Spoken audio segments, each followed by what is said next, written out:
go over the syllabus. We're going to talk about what APUSH is all about and all of that stuff. Ask questions, because I forget to say stuff because I don't want to just stand here and read the syllabus to you. It's on Schoology if you want to pull it up and follow along. I have a couple of hard copies if you want to follow along on a hard copy. Otherwise, it's always accessible. It's going to be in Schoology all year. And I do suggest you look at it. I do suggest your parents look at it. And we are videoing this so that your parents can watch it and you can look at it at any time. Right? And so we're just going to talk about what APUSH is all about. So I actually forgot to look at the numbers. I looked at how my students did last year, but I didn't look at the global numbers. But I can tell you that historically, about half of the people who take the APUSH test get a 3 or higher. The other half get a 1 or a 2. Right? That has crept up a little better than half the last 2 years, but it's a difficult test. Right? So let's get that out of the way. It is a difficult test. So listen to what I'm saying to you. If you do not consider yourself an above average reader and writer, you probably should not take APUSH. I'm telling you that now. The reading is difficult. Kendall and I were just talking on the walk. Think about where we're going to start in the 17th and 18th century. When you have to read stuff written by Alexander Hamilton, it is not easy. That man loves commas. All right? So the readings are difficult. If you are not a strong reader, you're going to have trouble. The AP exam has 2 big essays.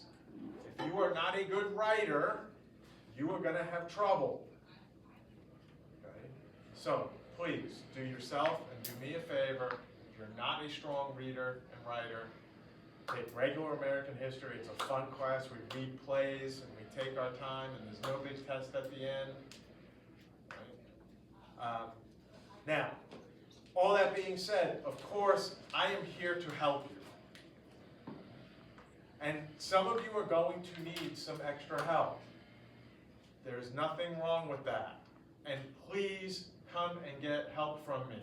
Come and talk to me. The APUSH questions, even the multiple choice questions, are not like questions you're used to. They look different. They are looking for different things. Again, the reading passages are difficult. But there are skills and there are tips and there are tricks to it. And some of you, it's going to click, right? If you're a good standardized test taker and you have just that, your brain works that way, it might just click for you and you might not think the questions are difficult, and it's going to be relatively easy for you. Some of you, I think this is my 10th year teaching APUSH, some of you are smart and capable, but this style of question, it's just not going to click with your brain right away. Right? It is not an indication necessarily that you cannot handle it or that you are not smart or anything like that. It means the way that the format they use, just your brain doesn't work that particular way. And that means what we need to do is you and I need to sit down and go over the questions together, and I can show you, look, see where it says this? They're looking for this thing, right? We can make those connections together, and after we've done that for a while, it'll get easier for you. But it takes some time, and you have to come talk to me, right? I don't know why. I think I'm a pretty nice person, right? But some students, they're intimidated. They think I'm scary. If you think I'm scary, bring a friend with you when you come talk to me. It's okay. I don't mind, right? But really, sooner rather than later, as soon as you run into trouble, come and talk to me. And even outside of APUSH, right? Something in your personal life is spiraling out of control and you're not going to be able to do the work for a while or something like that, just let me know. It's CSD. There are other teachers who are going to pry into that. That's not me, right?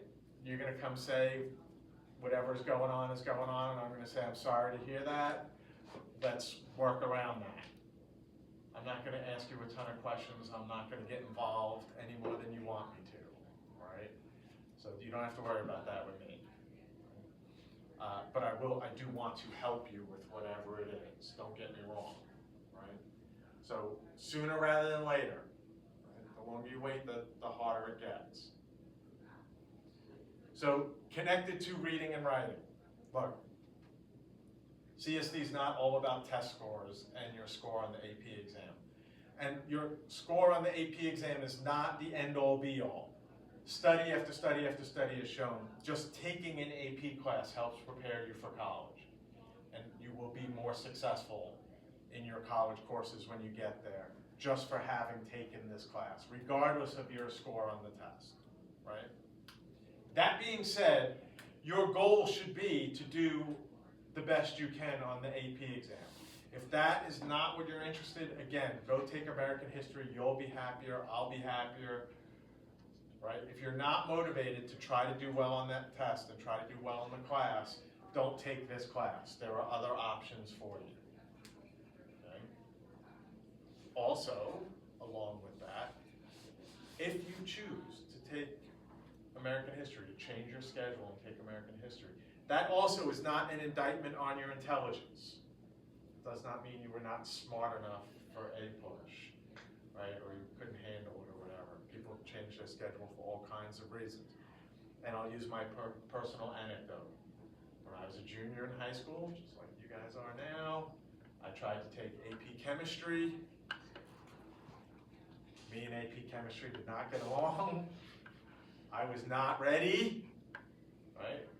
I took it for 1 quarter, like 2 months, 3 months, whatever. The homework literally gave me a headache. I could not do it. Dropped down to what was honors chemistry, basically. Did perfectly fine. The next year I took AP biology, got a 5 on the AP biology exam, right? So it's not that I wasn't smart enough or whatever. I was not ready for AP chemistry. I'm probably still not ready for AP chemistry, but right? It didn't mean I wasn't smart. It didn't mean anything, except I wasn't ready for that class. Right? So if this is not for you, it's not for you. It doesn't mean anything more than that. You all with me? So homework, the question you all have, I'm sure. I don't assign a lot of homework, but this is where your personal motivation comes in. This is the textbook you will be assigned. Next week I'll probably give it out. Everybody will get one of these. The more you read this, the better you will do on the AP exam in May.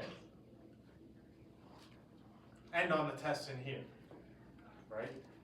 There is no way we can cover every single thing in here or every possible question they could ask on the exam in the time we have in this room before May 10th or whatever. It's usually right around that date.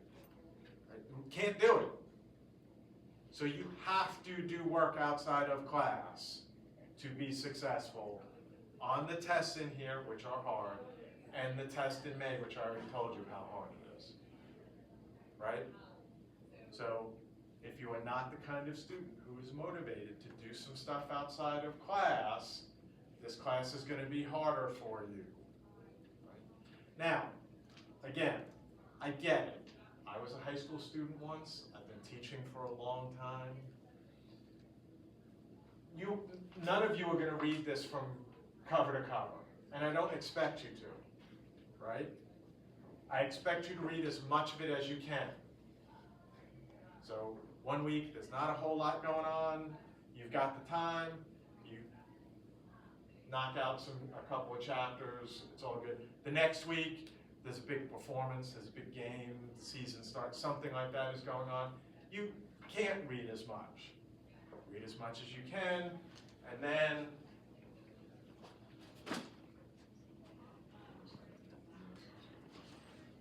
I put on the supply list that you should buy yourself one of these. The version doesn't matter very much.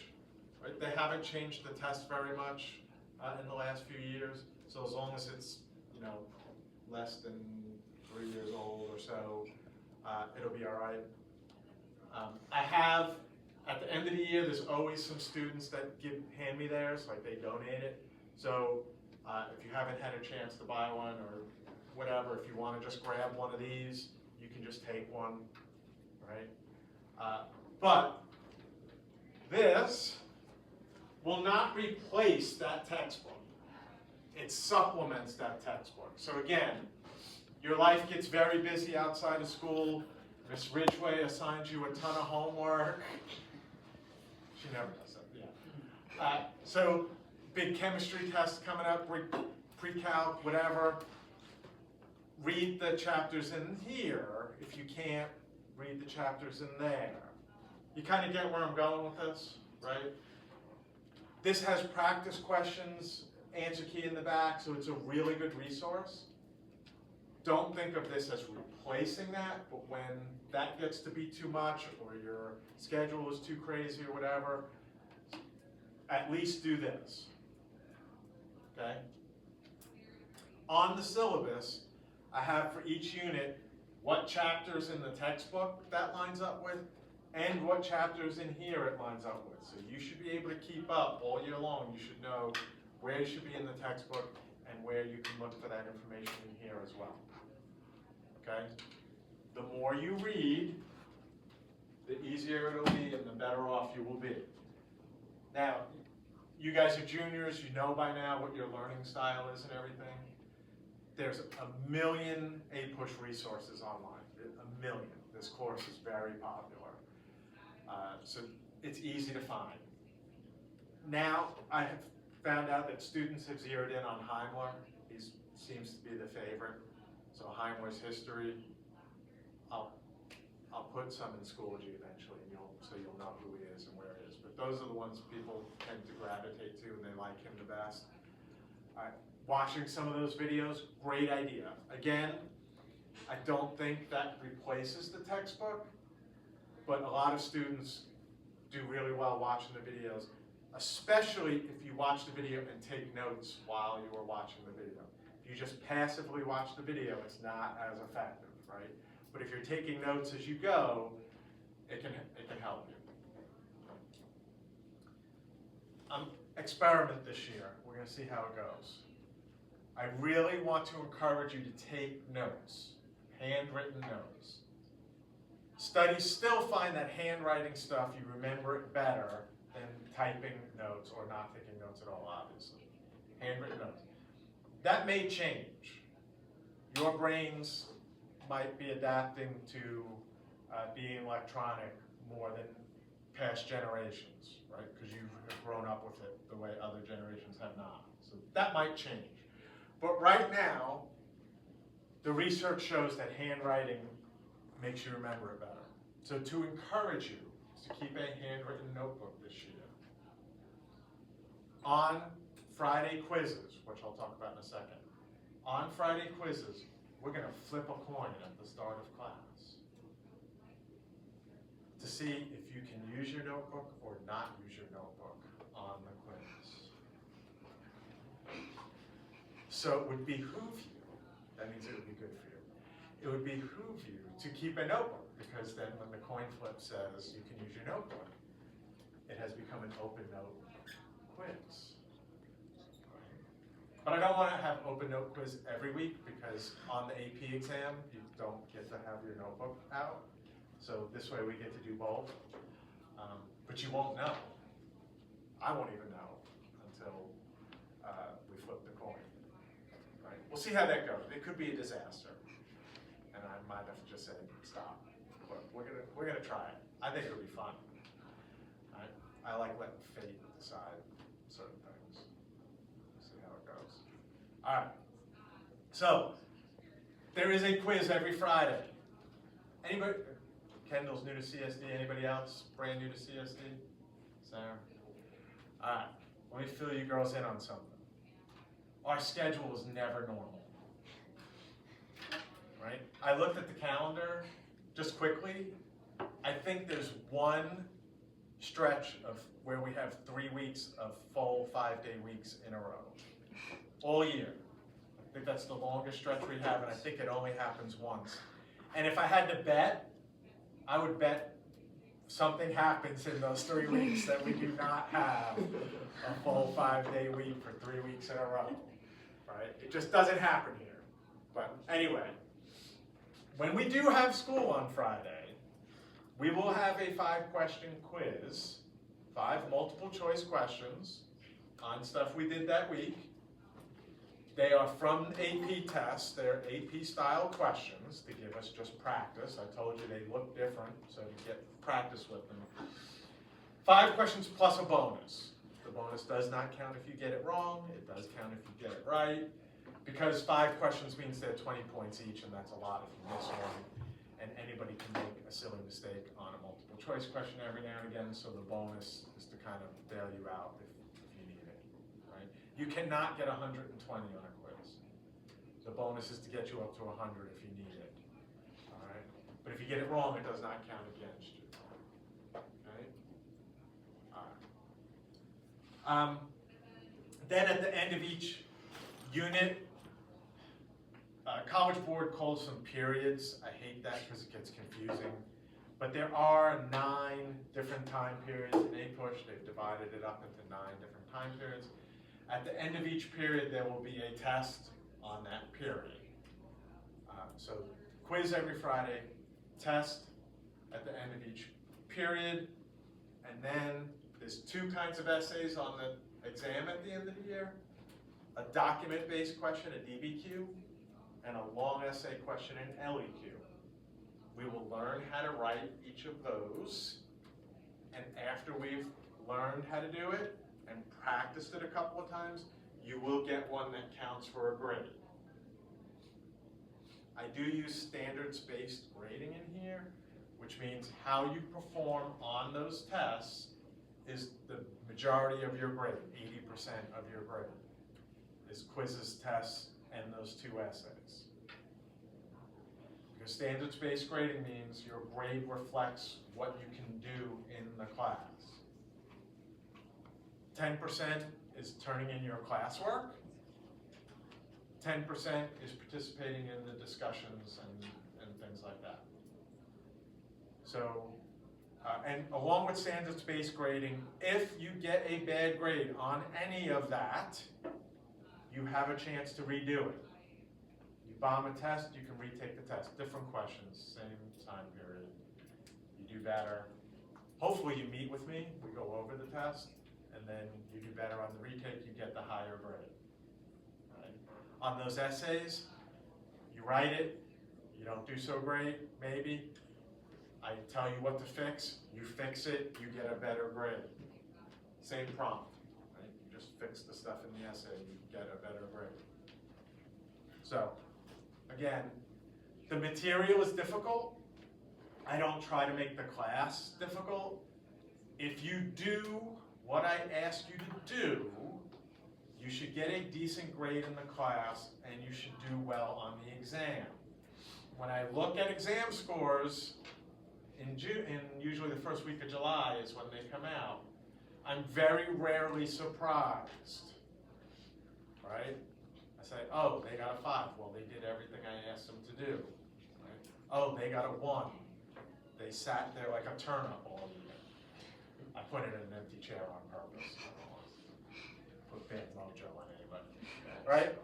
I'm not surprised. So if you do what I ask you to do, you're good, right? If you don't, if you slack off, and you don't do what I ask you to do, this is going to be harder for you.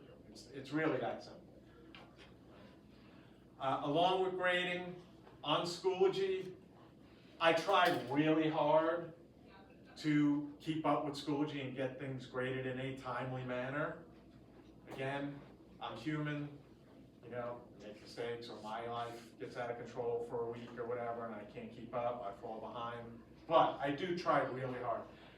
I don't want to be one of those teachers that kids complain about, that you turned something in a month ago and it's still sitting there in Schoology. I don't want to be that guy, so I try not to be. When you look in Schoology, or when your parents look, and this is in the syllabus, so you can, and now it'll be in the recording, so you can point and see if Mr. Yoda said. If there's just a dash there, I haven't graded the class yet. I just haven't graded that assignment yet. If there's the orange hexagon of depth, right? It's an orange hexagon. It says missing. That means I graded the class. I graded everybody's. I don't have one from you. You forgot to click submit, or you goofed off, or you just didn't do it. Right? Now it's missing. It counts as a 0. If you turn it in late, there is no penalty. You can get full credit for late work. There's no penalty for late work.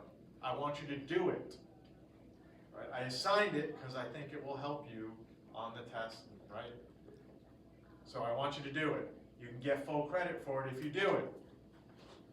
Now, for my own sanity, I have a couple of cutoffs throughout the year. I'll let you know when they're coming, and I'll say, hey, there's a cutoff coming. I'm not going to accept any work due before that date, after that date. Otherwise, I used to have kids trying to turn stuff in from October, and they're trying to turn it in April. You know what that's like for me bookkeeping-wise? Just like to find the assignment and go put it where it needs to be. It's a nightmare. So I have a couple of cutoffs through the year. I'll let you know when they're coming. And once that cutoff comes, then I'm not accepting late work from before that date. But up until that date, no penalty for turning stuff in late. Again, this sounds pretty good, right? Do what I'm telling you to do. You'll be all right. All right. Questions at this point? We're good? All right. What else do I need to talk about? Oh, okay. I hope this isn't a thing, but I'm going to say it. You ready? Everybody listen. Everybody's ready? Everybody's paying attention? Don't cheat.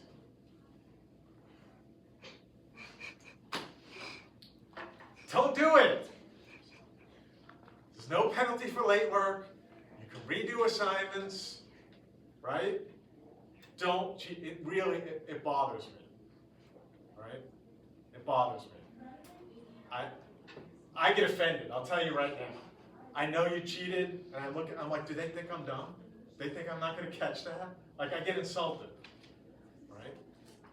And then I'm like, why did they do that? And then we have to have that awkward conversation, right? And then if it happens more than once, we have to have that awkward conversation in front of admin and your parents and all. Why? It's not worth it. Let's just not do it, right? Don't cheat off each other. I try to make it very clear when you can work with people in the class or collaborate, and when I want you to do it on your own. If it's not clear, you should ask. Right? Don't cheat on tests. Why? Redo it. Come get help. Redo it. Right? Don't use AI. Let's just start there. Just don't. Just don't. But I get it. Right? If you use it to help you get started on a prompt or to fix things or whatever, that's going to be a life skill you're going to need in the modern world. But I'm telling you now, I've been teaching for 30 years. I've been teaching high school for a long time. I read stuff and I go, no.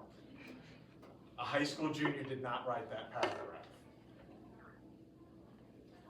I know, right? So then I'm going to put it in an AI detector, and the little graph is going to go bing. And then again, we have to have that conversation. I said, why did you do that? Don't do that, all that, right? And you're not learning anything doing it that way. So on the test, you're not going to know the stuff that you were supposed to write about or do or whatever, right? So it's not worth it. Don't do it. And again, if you do it more than once, we got to get admin involved and all of that stuff, right? There's just no reason to do it. Just don't do it. I will help you Come get help from me rather than cheat, whether it's using AI or using your neighbor or whatever. And just don't do it. It doesn't make any sense. That's not why we're here. Right? We're good? What am I forgetting? Questions? Oh, absences and tardies. I basically made it at my discretion. Right? If you're tardy all the time or you're absent all the time, we're going to have to address it. I have to put you in seat recovery. I'll put you in, especially if it starts to affect your grade, then you're going to have to come in on one of those work days, or you're going to have to stay after. We're going to have to do some seat recovery, stuff like that. It's second period. Get here on time. Come to school. I mean, come on. Yeah. We will do a pre-assessment Monday or Tuesday. So you'll see what AP questions look like. And again, I do a lot of this stuff early, so that if you need to change your schedule, change your schedule. You're going to see what the questions look like, right? They're hard. No, I'm not going to lie to you. They're hard. But I'm here to help you. And again, if you do what I ask you to do, you're going to be okay. But you got to put the work in this class. You're not going to get away with not doing anything and do well on the tests and on the exam at the end. It doesn't work that way. Okay? We do have Jumpstart today, starting today. I have some spike ball and some cornhole if you want to come here and do this. I had to order new spike balls because the group last year, I guess, ate them. I don't know. Maybe they hid them. I'm supposed to get them. They're supposed to be here from Amazon today. They won't be here but for Jumpstart